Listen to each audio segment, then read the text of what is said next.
Steve Adubato, Emmy Award-winning broadcaster on the PBS flagship WNET and NJTV, and author of the new book, Lessons in Leadership. Thanks for jumping back on board, Steve, here on the Drive Home at 5.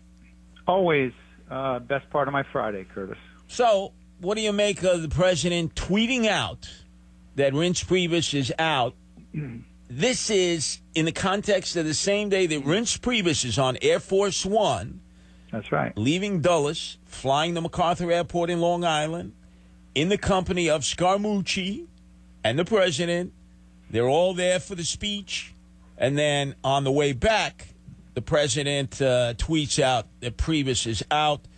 And really what he's saying is Scaramucci is in. Isn't that what he's saying?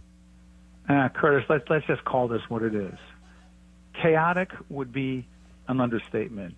It is insane. It is lunacy. It is the circus that you never wanted to go to. And the problem is this. For all my friends, for all the people listening on WABC right now who voted for President Trump, I respect you. I appreciate it. But here's the problem. You did not vote for Donald Trump for this to be going on. I know that he was supposed to be draining the swamp and changing Washington, but having your top people crap on each other in public, say horrific, disgusting, as you said, gavon. For those who don't know, it is the worst form of scum in the Italian community, somebody who's a lowlife. And I don't think of that Anthony Scaramucci that way, but I'll tell you what, he acted that way in that New Yorker article with my good friend Ryan Lizza. He knew he was on the record. He said those things, horrible things, about Reince Priebus as well as Steve Bannon. I'm not a fan of Bannon, but to say that language about those guys, and in the same conversation yesterday on CNN, tell Chris Cuomo, I have the full confidence of the president. I thought he was bluffing. Apparently after today, he was not. That means President Trump loved what Scaramucci did. My only question is this. How does any of that move the agenda on infrastructure, jobs, healthcare, the economy? How does that move any of that forward? It is the worst form of the Real Housewives of New York and New Jersey put together, except it's the nation's business. Now, Steve Adubato, CNN is reporting that Reince Priebus actually resigned yesterday. Do you think that's plausible, that he would then get on Air Force One, the president would take him along to Brentwood, only to drop the guillotine on him vis-a-vis a tweet just hours later?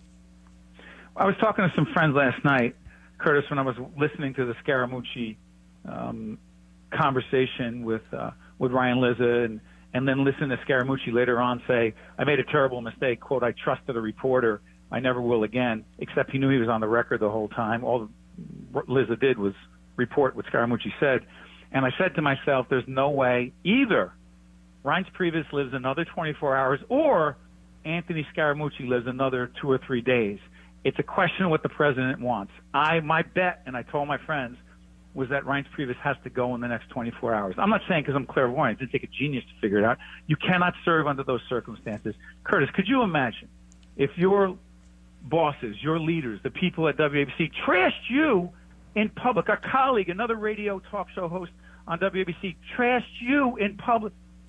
Somebody's got to go. Now, talking of that, there's a line here. There's Jeff Sessions, who has been trashed all week long by the president. That's Steve right. Bannon, who was trashed by Scaramucci in a worse way than Priebus was. How long before the Grim Reaper comes for both of them? Two things. I think that Bannon is somewhat more vulnerable, does not seem to have a lot of... Yeah, he's got support in the hard right wing of the Republican Party.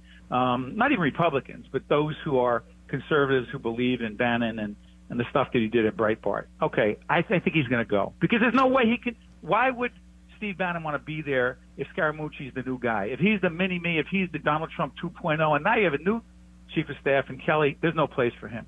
The other thing is this. You get rid of Jeff Sessions as the Attorney General. Who, talk about loyalty. You and I are old-school neighborhood guys, New York and New Jersey.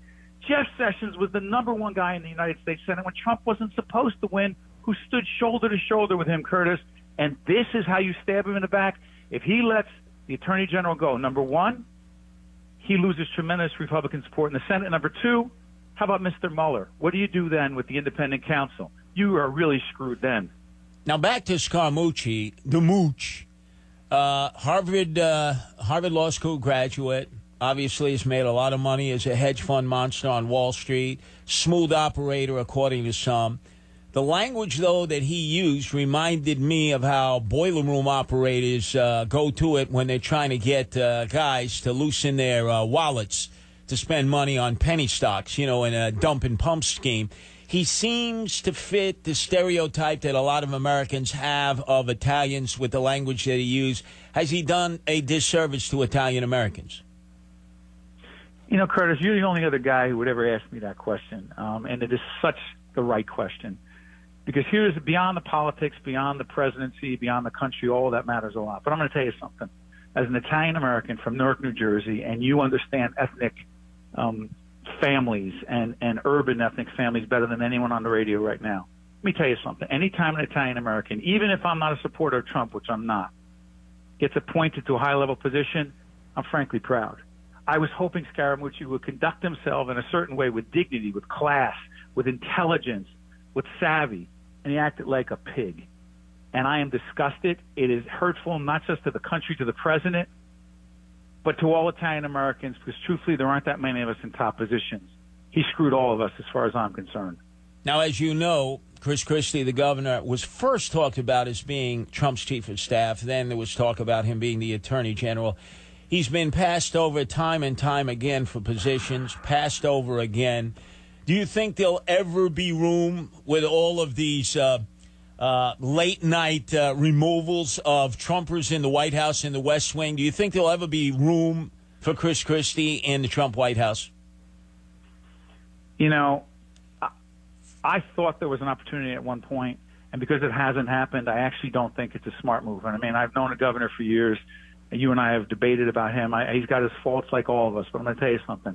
His personality, my opinion, there can only be one alpha dog in that White House, and Christie is an alpha dog. And there's no way someone that strong and that opinionated is going to coexist with a Donald Trump. The management and leadership, I wrote that book, Lessons in Leadership. One rule I learned is there can only be one CEO, and Chris Christie's a CEO. He's nobody's number two. And if Jeff Sessions gets whacked, which is a possibility since Scaramucci is the hitman, the verbal hitman, he leads, and obviously the president will follow. Can you imagine Rudy Giuliani then ascending to becoming attorney general? Listen, you know New York politics better than anyone else, and you know characters like Rudy Giuliani who, in a lot of ways I respect and appreciate him, even if I disagree with him on some issues. What he did for the city at the most critical time in the city's history, I'll always respect. But I'll say this. My understanding is that his financial dealings, his business dealings, some of the business he's done with foreign countries would complicate the hell out of that process. I don't think he gets through a confirmation hearing. Well, I'll tell you this. I think it's up to you, Steve Adubato, to try to corner Scaramucci, Italian-American to Italian-American, and either give him the Fels-Nap, the soap treatment in the mouth, or the Roquiche kosher soap treatment, and wash that guy's mouth out. To your mouth, from your mouth to God's ears. And you got it right, because it is degrading, disgraceful, and to say that somehow he was set up, you knew exactly what you were doing, and you lost. Like a lot of us, we lose control, but in that moment, you have to pull back and realize this isn't about being some other guy and thinking he screwed me, Reince Priebus. This is the nation's business. You're on record. It's public. You're tweeting. You're saying these things in the media. You don't have to be. You can't be some jadrul. You know the expression. Sure. On the corner acting like that. You can't do that. Do appreciate that, Steve Adubato.